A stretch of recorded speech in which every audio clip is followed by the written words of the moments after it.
Good morning, students. Today I will discuss here PSC third year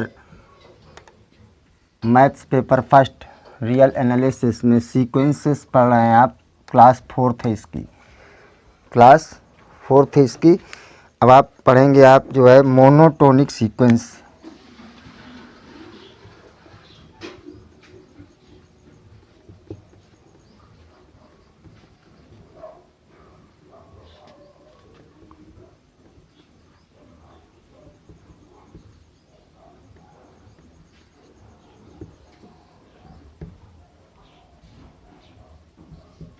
monotonic sequences लिख दीजिएगा।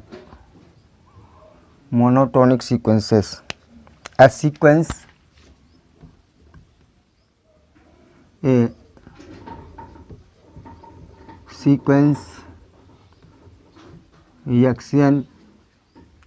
Action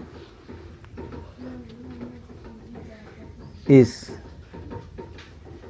a sequence action is called the monotonic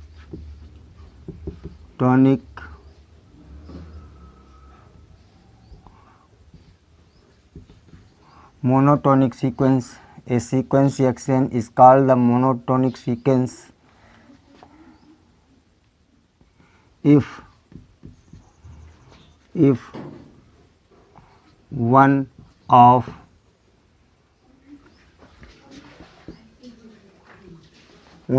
these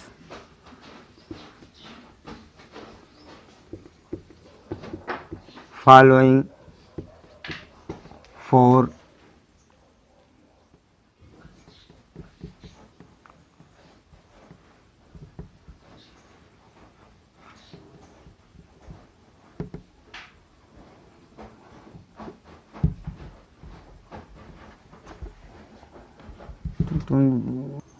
फिर से following four categories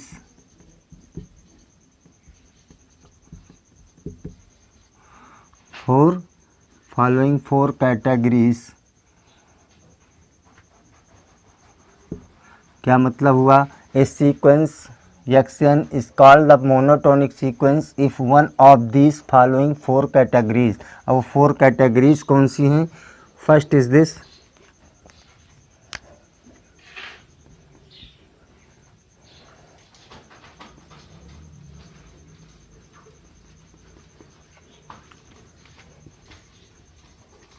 non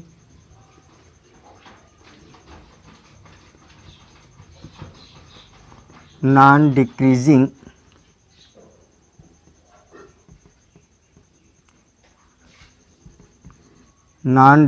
sequence।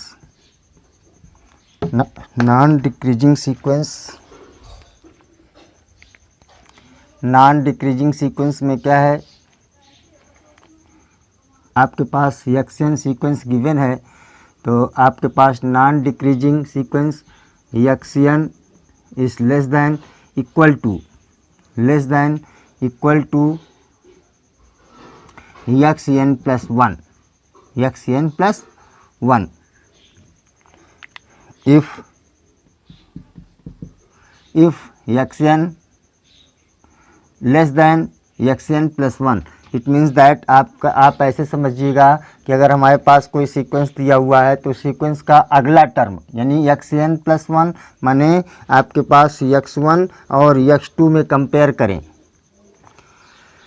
x1 और x2 में compare करें तो x1 x2 less than भी हो सकता है और इक्वल टू हो सकता है, लेस देन हो सकता है और इक्वल टू हो सकता है। तब ये अगर इक्वल टू, अगर ये जो है नॉन डिक्रीजिंग सीक्वेंस कहेंगे अगर ये x1 is less than equal to है माय डियर। अगर ये स्ट्रिक्टली हो जाएगा तो ये हम कहेंगे इंक्रीजिंग सीक्वेंस।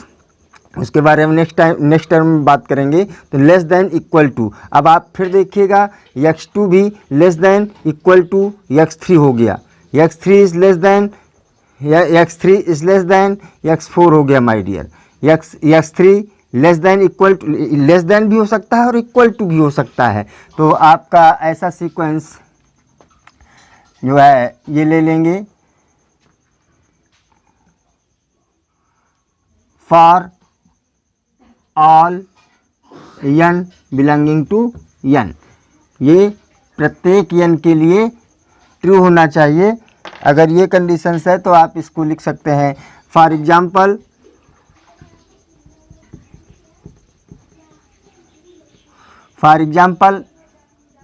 सीक्वेंस। अब x1 1 लिख दिया आपने, फिर x2 1 लिख दिया आपने, फिर x3 1 लिख दिया आपने, फिर x2 2 लिख दिया आपने, फिर x3 2 लिख दिया आपने, फिर ये 2 लिख दिया आपने, फिर 3 लिख दिया, फिर 3 लिख दिया, फिर 4 लिख दिया, फिर 5 लिख दिया, फिर 6 लिख दिया।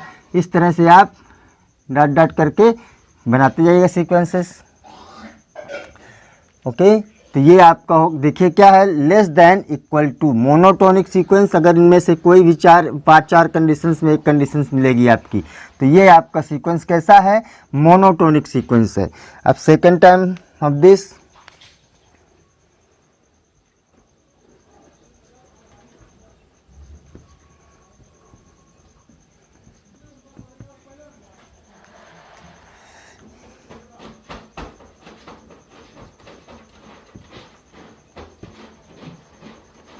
strictly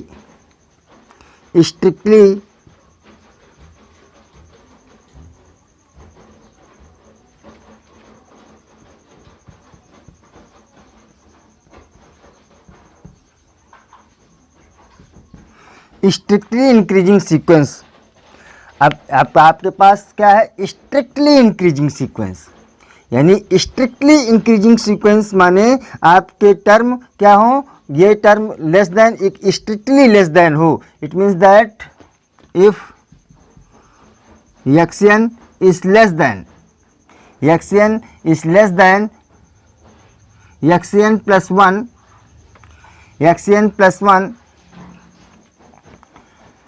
xn plus 1 for all n belonging to n, for all n belonging to n, then it is called a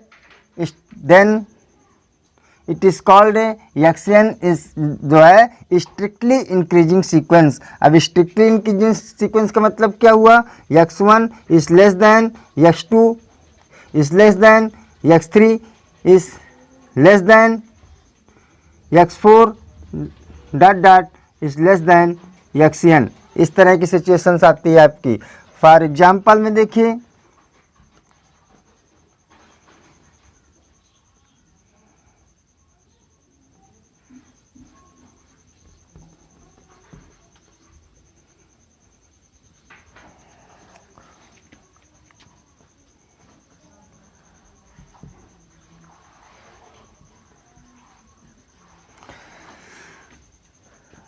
ये आप ले लीजिए जो है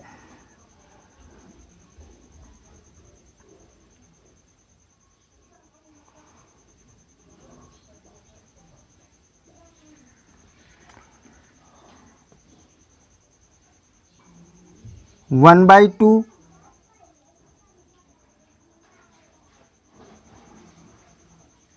2/3, 3/4, 4/5।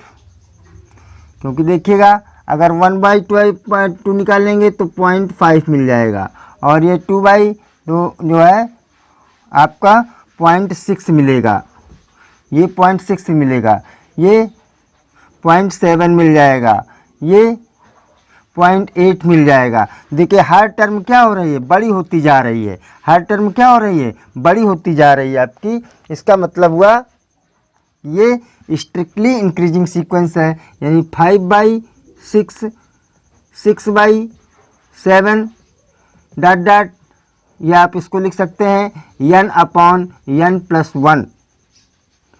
ये यानी ये चूँकि देखिए अगर इस पर रूल्स अप्लाई करेंगे तो आप ऐसे लिख सकते हैं आप इसमें से जो है। तो इस तरह से आप ये स्ट्रिक्टली इंक्रीजिंग सीक्वेंस हुआ।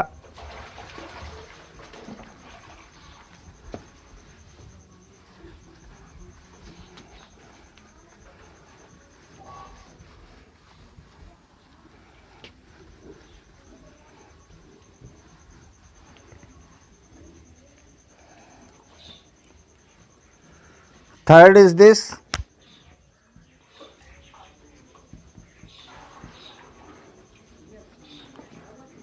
non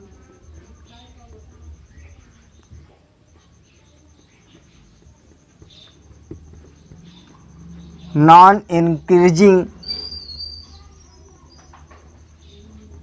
sequence. Non increasing sequence. अब नॉन इंक्रीजिंग सीक्वेंस क्या होगा? नॉन इंक्रीजिंग सीक्वेंस आपके अभी लेस देन था, if x n given a sequence then x n is greater than equal to xn plus 1 for all n belonging to n. For all n belonging to n, strictly increasing sequence for all n belonging to n, that is अब क्या हुआ आपके पास? x1 is less than equal to x2, x2 is less than equal to x3, x3 is less than x4 dot dot less than equal to xn. ये आपके पास conditions होगी, यानी आपका अगला टर्म क्या होता जाए? बड़ा हो या बराबर हो जाए, आपका बड़ा हो या sorry this is x1 is greater than equal to x2, x2 is greater than x3, x3 is greater than x4 dot dot xn is greater than equal to this xn minus 1 यानी etcetera. ये इस तरह से आपका non decreasing sequence होगा. अब non decreasing sequence में, non increasing sequence में देखिए क्या है, आप लिख सकते हैं फॉर एग्जाम्पल में देखिए क्या लिखेंगे आपके non increasing sequence. Non increasing sequence में आप लिखेंगे 1 1 1/2 1/2 1/3 1/3 1/4 1/4 1/5 1/5 1/5 आप ऐसे लिख सकते हैं डॉट डॉट. इस तरह से ये आपका नॉन इंक्रीजिंग देखिए फर्स्ट टर्म इसके सेकंड टर्म के इक्वल है, और आपका जो है ये इस टर्म को देखिएगा half, 1 is greater than half, half greater than equal to half. ये दोनों सेम एलिमेंट है, सेम भी हो सकते हैं आपके. दिस इज जो है स्ट्रिक्टली इंक्रीजिंग एज वो है सॉरी नॉन इंक्रीजिंग सीक्वेंस आपका ही हुआ. थर्ड इज नाउ हो गया आपका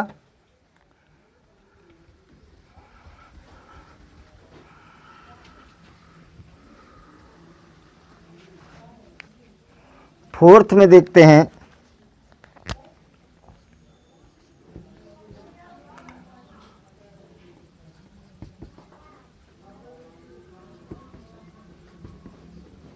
strictly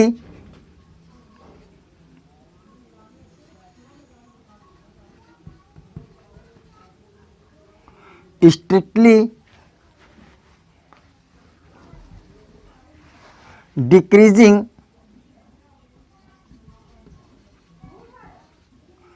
strictly decreasing sequence.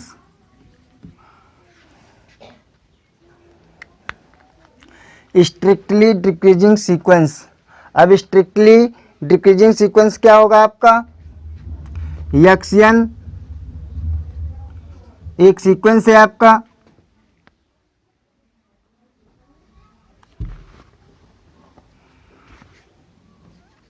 Action एक गिवन सीक्वेंस है आपके पास.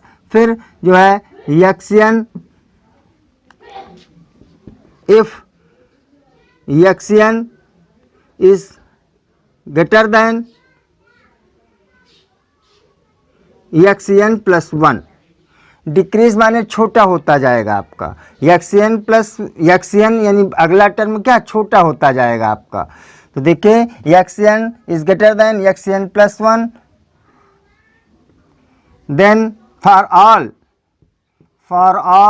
n belonging to n, for all n belonging to n, then xn is called the strictly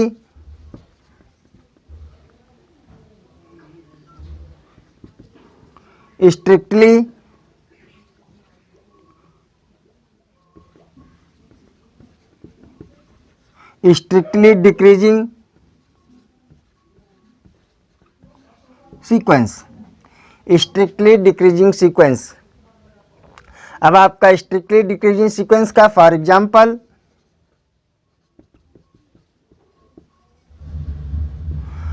example में देखिए x n is equal to 1 upon n, this is equal to 1/1 means 1 मिलेगा आपका, फिर 1/2, 1/3, 1/4, 1/5, 1/6, 1/7 dot dot 1/n, 1/n। ये आपका strictly decreasing sequence हुआ। और ये अगर इन 4 कैटेगरीज में कोई भी आपका सीक्वेंस मिलता है तो आप कहेंगे मोनोटोनिक सीक्वेंस। अगर ये 4 कैटेगरीज में कोई भी एक कैटेगरीज आपको मिलती है तो आप कहेंगे monotonic sequence.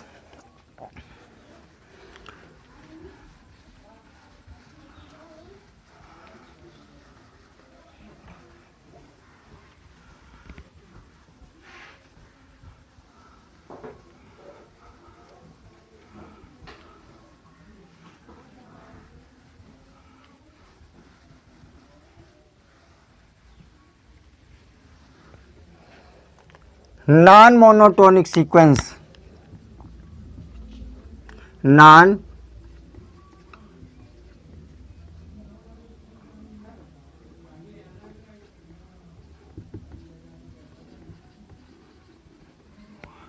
Monotonic sequence, non monotonic sequence. अब नॉन मोनोटोनिक सीक्वेंस में आप जानते हैं कि जो है उसमें ये चारों कंडीशंस कोई अप्लाई नहीं करेंगी। जो है आपके पास ए sequence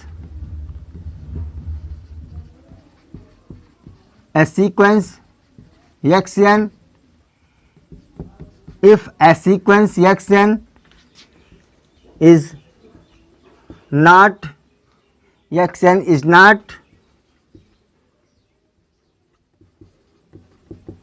monotonic, not monotonic, then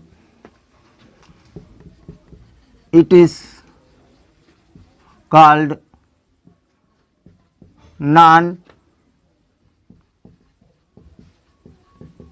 non-monotonic sequence. For example,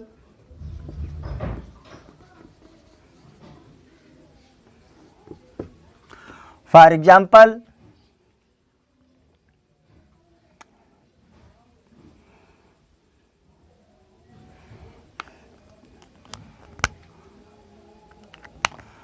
आप इसमें से नॉन मोनोटोनिक में क्या 1 ले लीजिए, फिर 2 ले लीजिए, फिर 3 ले लीजिए, फिर 1 ले लीजिए, फिर 4 ले लीजिए, फिर 3 ले लीजिए। इस तरह से जो है आपके पास 5 ले लीजिए, 7 ले लीजिए, फिर 6 ले लीजिए, फिर 8 ले लीजिए। इस तरह से आप कोई भी नंबर लिखते जाइएगा तो ये नॉन मोनोटोनिक सीक्वेंस है। इनमें 4 कंडीशंस में कोई भी आपकी नहीं आएंगी। xn equal to this.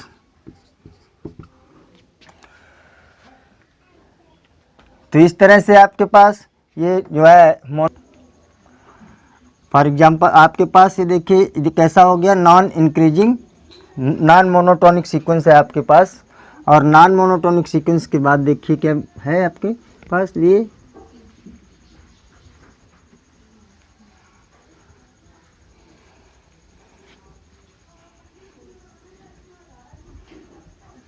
कह रहा है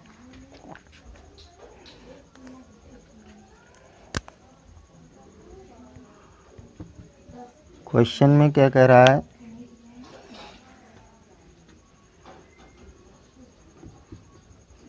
every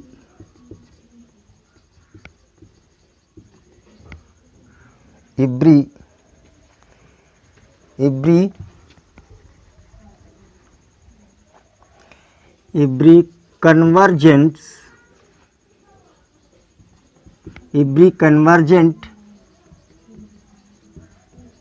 sequence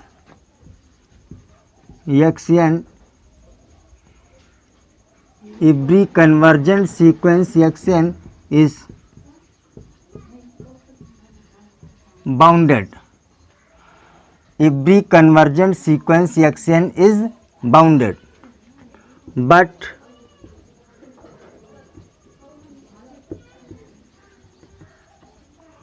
converse is not true. Converse is मतलब क्या हुआ, एवरी कन्वर्जेंट सीक्वेंस, जो भी आपकी कन्वर्जेंट सीक्वेंस मिलेगी, जितनी भी कन्वर्जेंट सीक्वेंस मिलेंगी आपको, वो सभी सीक्वेंसेस आपकी बाउंडेड होंगी। और but converse is not true, यानी अगर आपके पास वो बाउंडेड सीक्वेंस है तो वो कन्वर्ज होगी, ये कहना संभव नहीं है, ये सत्य नहीं हो सकता है। इसका मतलब क्या हुआ, सॉल्यूशन देखते हैं।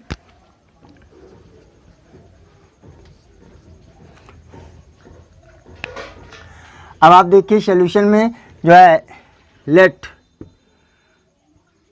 Xn B A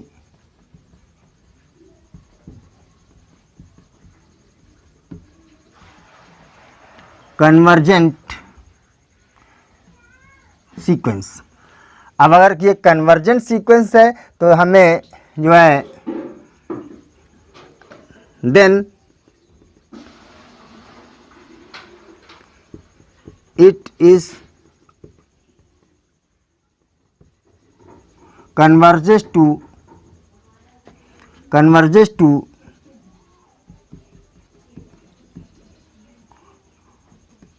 real number L for all epsilon greater than 0, for all, या ऐसा कह सकते हैं एवरी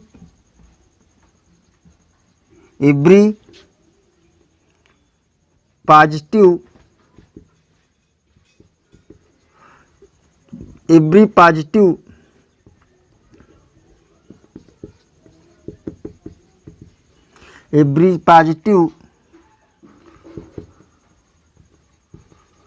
नंबर एप्साइलन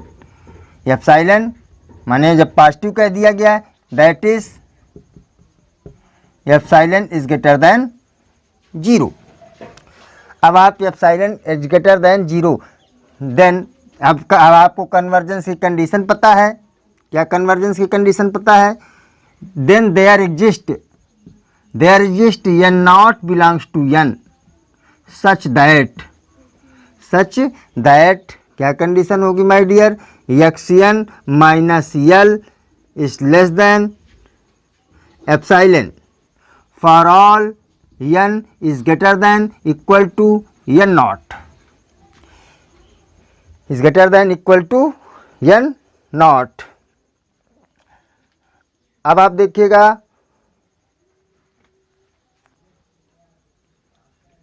ये कंडीशन पता हो गई आपको।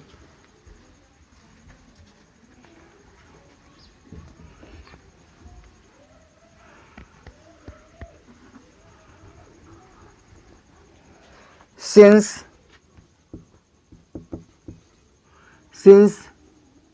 mod of xn minus mod of L, mod of xn minus mod of l, mod of xn minus mod of l, mod of xn minus mod of l is less than equal to 1। अब ये आपके पास less than, it is जो है less than equal to mod of xn minus l, mod of xn minus l, mod of xn minus l हो गया आपके पास। This implies that xn minus mod of l, xn minus mod of l for all n naught, for all n belonging to n is greater than n naught, n is greater than n naught के लिए बात true है आपकी। देखिएगा this is xn minus mod of l is less than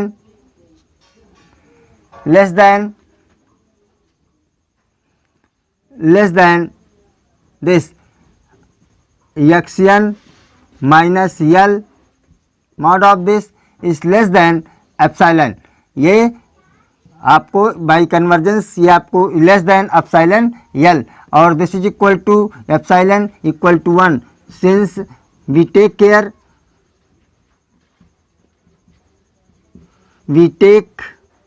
epsilon equal to 1।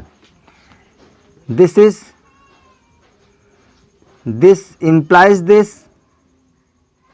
xn minus mod of l, is less than 1, इस less than, चूँकि ये strictly inequality इसको छोड़ दिया, ये इससे लेस है तो ये इसको छोड़ दिया आपने, इसको लिया केवल एप्सिलॉन, और एप्सिलॉन बराबर 1 है आपके पास, तो less than equal to this is implies that xn mod of xn is equal to 1 plus mod of l, 1 plus mod of l। This is equation number first। Mod of this is equal to this। If now अब आपके पास if m capital M लेंगे तो capital M equal to max of, इनमें जो सबसे बड़ा हो, किसमें माय डियर, ये 1 प्लस मॉड ऑफ l में। एक तो ये हो गया, फिर n नॉट, यानी n नॉट के पहले वाले नंबर में भी कुछ सीक्वेंस में बड़े हो सकते हैं आपके, तो आप कैसा लिख सकते हैं, mod of x1, mod of x2, mod of x3, mod of x3 dot dot mod of x not minus 1, mod of यानी n नॉट से पहले वाला, n नॉट से, चूंकि n नॉट से तो बड़े एलिमेंट ले ही रहे हैं, इक्वल टू भी ले रहे हैं, इसका मतलब n नॉट से आपके पास ये देखिए n नॉट, इसका यूज करेंगे तो आपके पास ये है n नॉट, यानी n नॉट से पहले के नंबर भी हो सकते हैं ना सीक्वेंस में, तो ये तो आपके पास एक xn, चूँकि आपके पास आगे जो है ये xn is less then, xn is less then this inequality, ये xn तो आपके पास ये, लेकिन n नॉट से n नॉट है आपके, n नॉट, यानी n नॉट वाले भी number n1, n2, n3, n14, n5 ये तक मिलेंगे। फिर इसके बाद ये इसके बाद वाले नंबर, तो बाद वाले नंबर के लिए तो ये ट्रू हो गया। अब ये चीज़ है आपके पास, ये दिया हुआ है, तो इसमें भी हो सकता है इनके पहले वाले नंबर बड़े हों माय डियर, तो इसका मतलब जो है x1 मॉड ऑफ, चूँकि मॉड ले लिया, अब मॉड l भी निगेटिव हो सकता है आपका नंबर, इसलिए इसको ले लिया मॉड, तो मॉड ले लिया तो हमेशा पॉजिटिव वैल्यू ही देगा। अब इसमें कह रहा है मैक्स ऑफ दिस, यानी सबसे जो बड़ा नंबर हो आपका, तो बड़ा नंबर हो m इक्वल टू दिस, सबसे मैक्स ऑफ दिस नंबर मिल गया आपको, और जो है then mod of x n is less than equal to capital M for n is greater than equal to 1 2 3 dot dot etcetera. ये है आपके पास कहाँ तक, ये मिलेगा आपको n is greater than 1 to n not minus 1 तक। कहाँ तक मिलेगा, n नॉट माइनस 1 तक, n नॉट माइनस 1 तक। ये आपके पास इक्वेशन नंबर सेकंड मिल गई।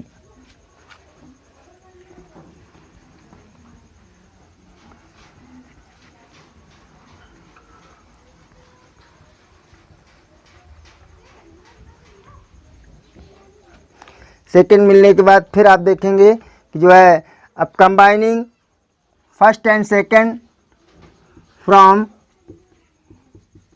Equation first and second we get mod of x n is less than equal to m, is less than equal to m for all n belonging to n, for all n belonging to M.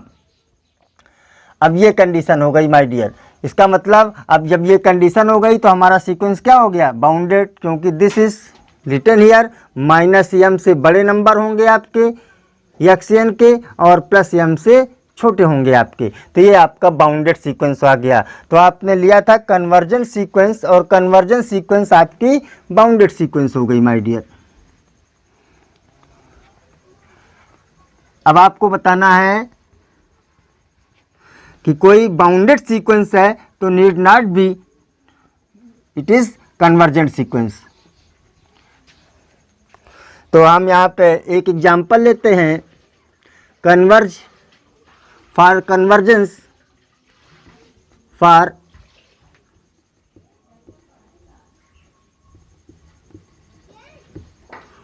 Converse of question. जो convert यानी कि जो है that is we take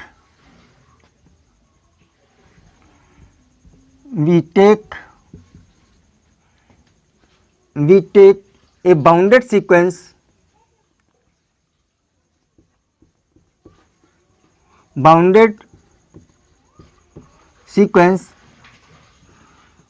but it is not convergence,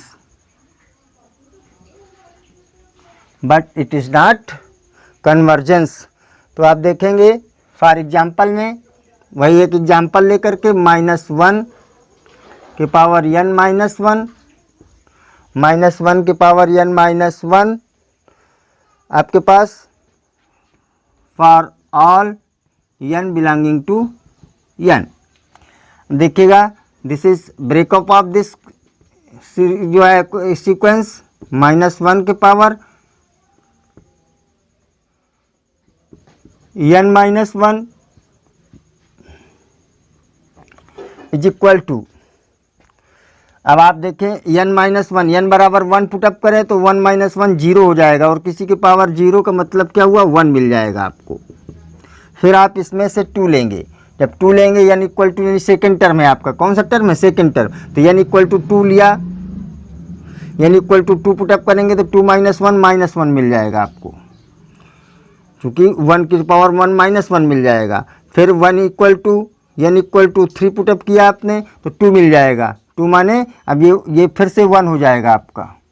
फिर n equal to आप put up करेंगे, n equal to 4 put up करेंगे तो 4 -3 हो जाएगा, इवन नंबर है इसलिए -1 मिल जाएगा। इस तरह से आपको 1 -1 1 -1 1 -1 आपको ये सीक्वेंस बनती जाएगी आपकी।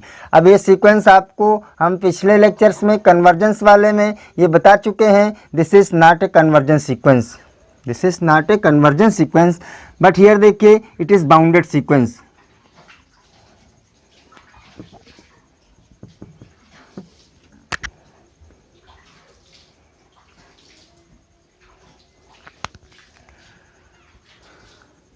अब इस सीक्वेंस को आप जो है लिखेंगे तो केवल देखिए 1 और -1, यानी इसकी रेंज सेट जो होगी वो केवल 1 और 1 होगी। दिस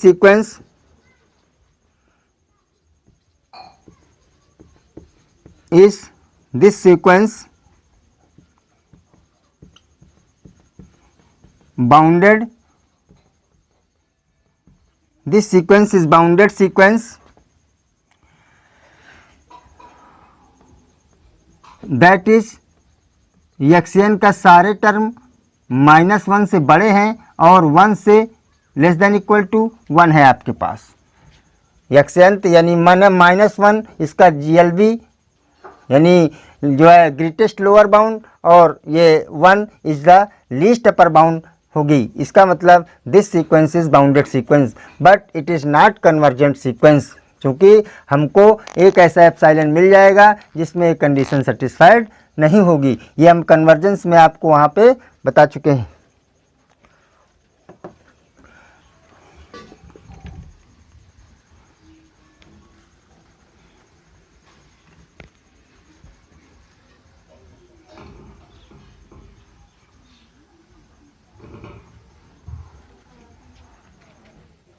अब नोट में देखिए,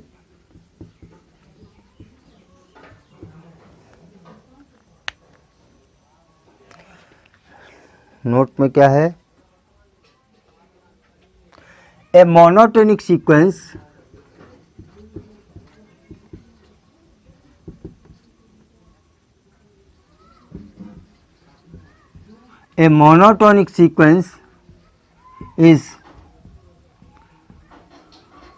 is convergent. A monotonic sequence is convergent if and only if it is bounded. A monotonic sequence, अब आपको मोनोटोनिक सीक्वेंस 4 कैटेगरीज इनका यूज करना पड़ेगा, क्योंकि अभी ऐसे मोनोटोनिक सीक्वेंस पढ़ लिया उससे कोई फर्क नहीं पड़ा। उसका जो आपको इस मोनोटोनिक सीक्वेंस का यूज करके उसकी कन्वर्जेंस वगैरह डाइवर्जेंस वगैरह ये चेक करेंगे हम। तो उसका मोनोटोनिक सीक्वेंस का इस टर्मिनोलॉजी का आपका सीक्वेंसेस में यूज होगा जा करके। इसलिए जो है आपका a monotonic sequence is convergent if and only if it is bounded. देखिए अभी हमने देखा था कि अगर वो कन्वर्जेंट है तो जो है बाउंडेड होगा, लेकिन ये भी चेक किया कि अगर वो बाउंडेड है तो नहीं कन्वर्जेंट। लेकिन अगर बाउंडेड है और मोनोटोनिक सीक्वेंस है, प्लीज़ योर अटेंशन हियर, अगर वो अभी आपने एक जो है क्वेश्चन किया था कि ये कन्वर्जेंट सीक्वेंस इज ए जो है convergent sequence is bounded but converse is not true, यानी bounded sequence is not a convergent sequence. तो इसका मतलब अब यहाँ पे लेकिन है कि उसमें एक शब्द आ गया मोनोटोनिक। अगर वो मोनोटोनिक सीक्वेंस है तो कन्वर्जेंट होगी, यदि कन्वर्जेंट होगी तो बाउंडेड होगी, और यदि बाउंडेड होगी तो कन्वर्जेंट होगी। इसलिए no confusion here my dear. जो है आपके पास फिर से ध्यान दीजिएगा, अभी हमने एक जो क्वेश्चन बताया था उसमें every convergent sequence is bounded but converse is not true, यानी bounded sequence not a convergence. यहाँ पे क्या है कि अगर वो मोनोटोनिक सीक्वेंस हो गई, इस शब्द का आप देखिए उसका कितना बड़ा यूज होगा।